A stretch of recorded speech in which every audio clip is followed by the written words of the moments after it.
All right, let's dive into one of history's absolute weirdest and, yeah, kind of grossest unsolved mysteries.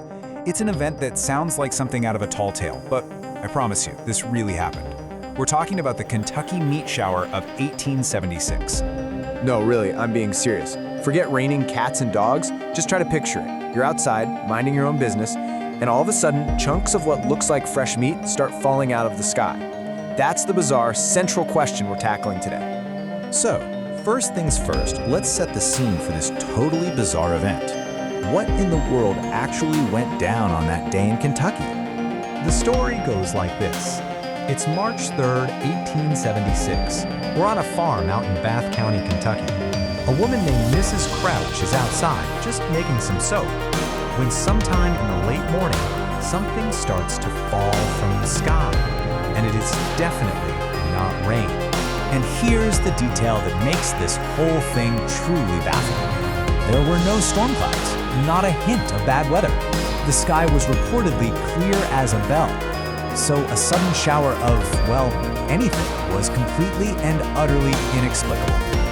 So, what was this stuff? According to the people who saw it, it was a shower of what they called flakes of fresh meat. Most of them were a couple of inches square. And it wasn't just a small patch, it covered an area about the size of a football field. Can you just imagine looking out your window and seeing that? Okay, so meat just fell from the sky. What's your first move? If you're like the locals back then, well, you've got a pretty interesting response. Which brings us to our next chapter, the unlikely taste test. I am not making this up. Two local guys, one of them named Harrison Gill, decided to do their own, let's call it, field research. They actually tasted it. And their conclusion? It had a flavor somewhere between mutton and venison. A very brave, if maybe not the most advisable, contribution to science. Thankfully, not everyone's first instinct was to eat the sky meat. Samples were collected and sent off for proper scientific analysis. It was time to put this mystery under the microscope. So, what did the labs find? Well, the first result wasn't too surprising. It confirmed what everyone pretty much already figured. It was, without a doubt, animal tissue. Specifically, striated muscle fiber.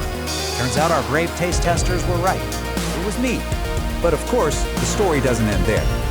As other scientists started digging into the samples, the whole thing took another, much stranger turn.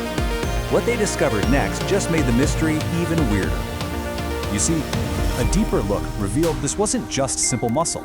The scientists also found bits of cartilage in the samples. And, the real kicker, they identified lung tissue. This wasn't just some steak falling from the sky, it was a bizarre jumble of different body parts. And this is where things get really wild. And honestly, a little creepy. The scientists concluded that the structure of the lung tissue was a match for that of a horse, or, disturbingly, a human infant. Apparently, under a microscope, the two are almost identical. This left investigators with a really troubling puzzle. So how on earth do you explain a horse or infant lung tissue just falling out of a perfectly clear sky? For a while it seemed like an impossible riddle, but then a surprisingly logical and, yes, still pretty gross explanation started to take shape: the vulture theory. So here's the idea behind the vulture theory. Picture a flock of vultures, which are super common in Kentucky, having a big meal on a dead end. Then something spooks them, and they all take off in a hurry. As they fly away, high up in the air, they all throw up their lunch at the same time. And when you break it down, this theory actually checks all the boxes. First, the vultures gorge on a carcass, like a dead horse, which would explain the mix of muscle, cartilage, and lung tissue. Second, something spooks them. Third, they do something vultures are famous for. They use tactical vomiting as a defense mechanism to lighten their bodies for a faster getaway. And the result? A shower of shredded, partially digested meat falling right over Mrs. Crouch's farm. Now, while we can never be 100% sure, the vulture theory offers a really compelling, if slightly stomach-turning, solution to this historical puzzle. It just goes to show you, sometimes the absolute strangest events have surprisingly natural explanations, which leaves us with one final thought. Is this, without a doubt, history's weirdest weather report?